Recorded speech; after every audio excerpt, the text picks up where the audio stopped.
Je comprends le ton du Premier ministre du Sénégal, Ousmane Sonko, et l'attitude du président Bassirou Diomaye Faye, lui-même petit-fils de tirailleurs sénégalais.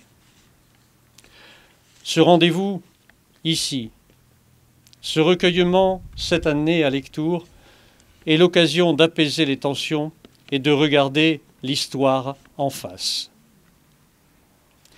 Nous commémorons cette année le 105e anniversaire du décès des 73 tirailleurs sénégalais inhumés en face de vous.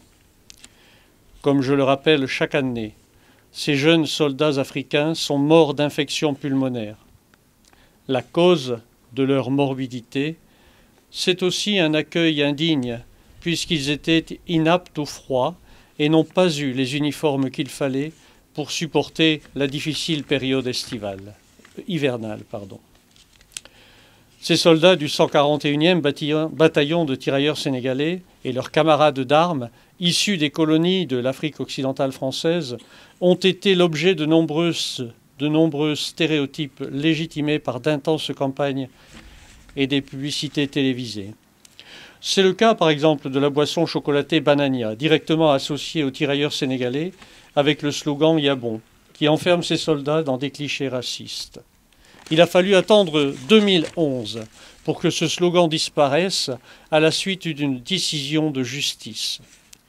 Mais en 1940, Léopold Sédar Senghor, mobilisé et en captivité, écrit ce poème liminaire que je vais vous lire maintenant dans le recueil Hostie Noire. Il y déclame « Vous, tirailleurs sénégalais, mes frères noirs à la main chaude sous la glace et la mort, qui pourra vous chanter si ce n'est votre frère d'armes, votre frère de sang? Je ne laisserai pas la parole aux ministres et pas aux généraux. Je ne laisserai pas, non, les louanges de mépris vous enterrer furtivement. Vous n'êtes pas des pauvres aux poches vides sans honneur, mais je déchirerai les rires Banania sur tous les murs de France. » Dans l'avant-guerre, au fort des missions d'études pour le recrutement dans les colonies, Charles Mangin, alors lieutenant-colonel et chef d'état-major du commandant supérieur en Afrique occidentale française, accrédite l'idée selon laquelle l'Afrique est un réservoir de soldats, une chair à canon. Dans son livre « La force noire », il affirme que le noir naît soldat.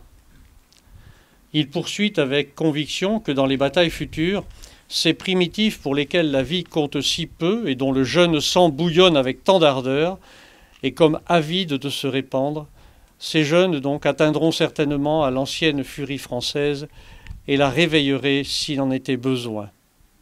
De là découlent bien sûr de nombreuses idées reçues sur les tirailleurs sénégalais, idées qui peinent encore aujourd'hui à disparaître.